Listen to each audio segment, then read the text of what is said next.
Good morning बच्चों। कक्षा 11वीं के बच्चे थोड़ा सा ध्यान दें। ये प्रश्नावली है आपकी 5.1 कॉम्प्लेक्स नंबर पढ़ा रहे थे, तो उससे कुछ सवाल हम लेके आए हैं, उसको हल करना आपको सिखा रहे हैं। जैसे मान लीजिए पहला सवाल ये दिया हुआ है, तो इसमें सिंपली कुछ नहीं करना है, इसका आपको गुणा कर देना है।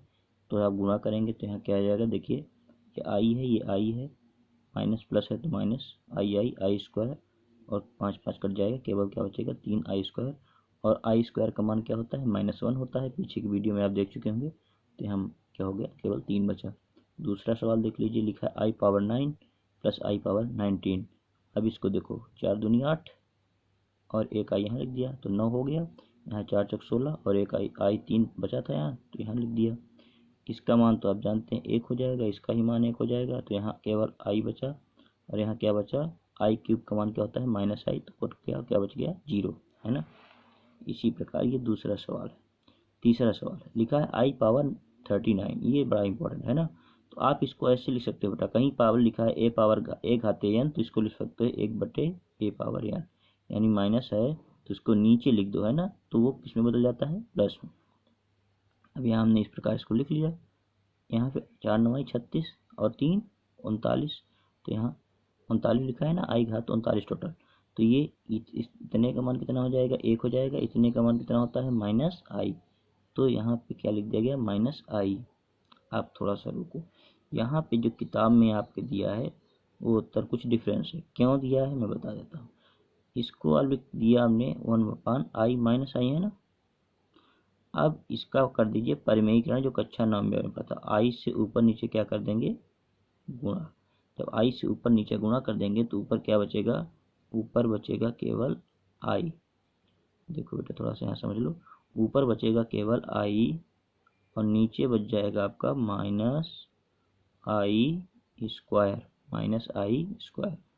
और -i² का मान क्या होता है, i² का मान -1 होता है, तो ये माइनस से माइनस कट के प्लस हो जाएगा, तो केवल मान क्या बचेगा, आई आपकी किताब में दिया हो, ठीक है। लेकिन यहाँ तक भी आप करते हो तो आपका सही माना जाएगा। ओके चलो, अब कुछ सारे सवाल नहीं लिए हैं बेटा, कुछ सवाल लिए हैं। अब ये है 1/5, ये है, इसको आपको हल करना है। और किस रूम में लिखना है, आपको लिखना है इस रूम में, आपको लिखना है a+i⁻b के रूम में, मतलब समिश्र संख्या के रूप में लिखना है। देखो इसको हमने हल किया, इसको हमने खोल दिया, इसके बाद मैंने यहाँ ऐसे लिख लिया। यहाँ हाँ यहाँ समझना है, ये देखो क्या है, ये रियल पार्ट है ना। जिसमें आई नहीं लगा रहा था वो क्या कहलाता है, रियल पार्ट। तो रियल पार्ट को एक साथ लेंगे और इमेजिनरी पार्ट को एक साथ लेंगे, यानी काल्पनिक भाग को एक साथ। और फिर सिंपल इसको क्या कर किए, हम हल करते चले गए। और जैसे ही हमने हल करना स्टार्ट किया, स्वतः ही हल होता चला गया। और आपके सामने ये देखिए, ये क्या आ गया, यहाँ पे इसको हमने हल किया अलग से, इसको अलग से हल करते चले गए, अपने आप की आपका आंसर आ गया, ठीक है। चलो एक प्रश्न है 8वां, उसको भी देख लो, क्योंकि 8वां के अलावा और भी है, 9वां है, 10वां है, तो उसको आप कर लेना। 1 - i⁴ है ना। तो i⁴ का कोई फार्मूला होता नहीं, जिसको हम i² के रूप में मैंने बदल दिया। इसका मान निकालते हैं किससे, a-b² से। तो a², i² है ना, एक एक जगह 1 है, तो -2ab होता है, तो 2 -2 लिखा, a की जगह 1, इसकी जगह i। यही चीज़ यहाँ भी होगा, i² का मान -1 होता है, तो -1 यहाँ और कट गया। और देखिए अब यहाँ से माइनस माइनस क्या हो जाएगा, प्लस। और i² का मान क्या होता है, -1, यहाँ -2 आ गया, ठीक है।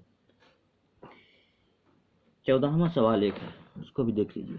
14वां सवाल में देखिए ये है, इसको कह रहा है कि a+ib के रूप में, मतलब इसी रूप में जैसे ये पिछला वाला हमने 6वां किया था उसी प्रकार से। तो इस प्रकार से लिखा हुआ है, ऊपर क्या है, a+b के रूप में, a-b के रूप में। तो इसका फार्मूला क्या हो जाएगा, a² - b², तो इस रूप में हमने लिख दिया। और नीचे सिंपल हमने हल किया। देखिए इसको हमने जब खोला कोष्टक को, तो ये कैंसिल हो गया और ये आपका आ गया, है ना। और इसको जब हल किया तो 5 आया, और ये i² का मान -1, तो ये 9 5 कितना हो गया, देखिए यहाँ पे लिखा है 14, है ना। और इसको जब नीचे वाला हमने हल किया तो 2√2 आ गया। देखो √2i, √2i मतलब 2√2i, है ना। तो ये आपका आ गया 14/2 14 से 2 काट दिया, 7 आ गया। तो हमने क्या लिख दिया, 7√2i।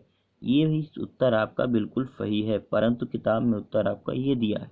तो कैसे होगा, इसी को मैंने यहाँ 7/2i था, अब i से दो ऊपर नीचे हमने क्या कर दिया, गुणा कर दिया, तो ऊपर क्या आ गया 7i, नीचे क्या आ गया √2 है ही है, i का i में गुणा किया तो i स्क्वायर आ गया, और i स्क्वायर का मान क्या होता है आप सब जानते हो, माइनस होता है -1, तो यहाँ पे हमने क्या लगा दिया माइनस, है ना, और ये क्वेश्चन सॉल्व हो गया।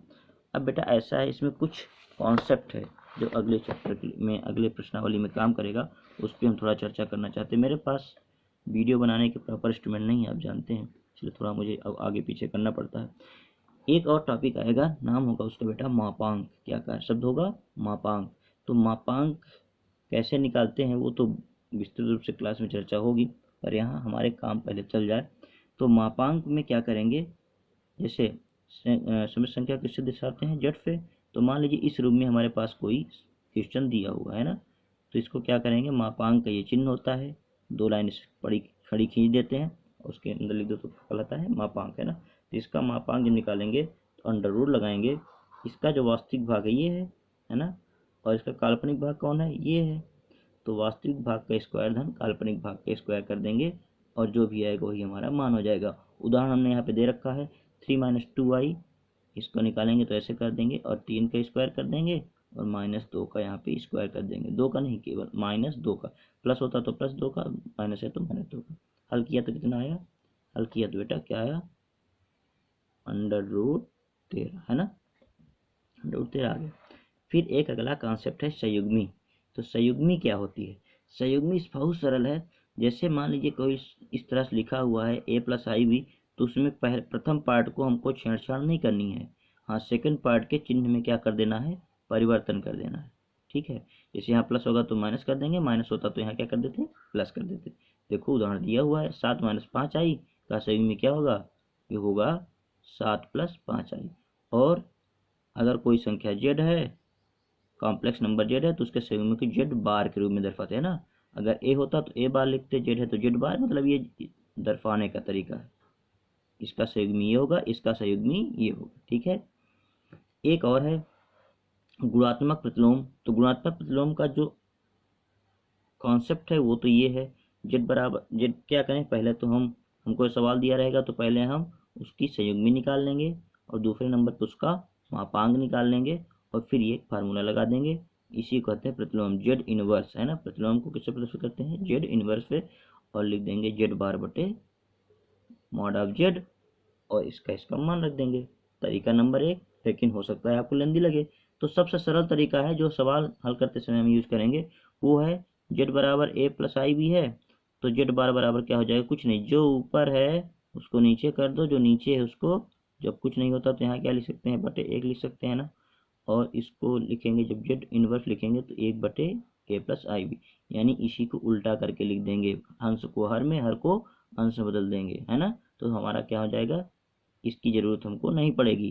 तो ये तो है हल करने तरीका, लेकिन ये कॉन्सेप्ट है, बाद में इस पर चर्चा क्लास में होगी। और जिसे लिखा है 2 - 3i का गुणात्मक परिणाम कितना होगा, 1/2 - 3i। तो मुझे लगता है बच्चे समझ गए होंगे। और ये कहाँ से आता है, थोड़ा इस पर चर्चा कर देते हैं। अब देखो इसकी संयुग्मी क्या हो जाएगी, इसकी संयुग्मी बेटा होगी 2 + 3i, उसी से ऊपर नीचे गुणा कर दो तो अपने आप यही वाला कॉन्सेप्ट ऊपर वाला आ जाता है ना। तो मेन चीज़ आप इस तरह से सवाल हल करेंगे, इनको हल करेंगे, फिर जो नहीं समझ में आएगा उस पर आप चर्चा करेंगे, ठीक है। धन्यवाद।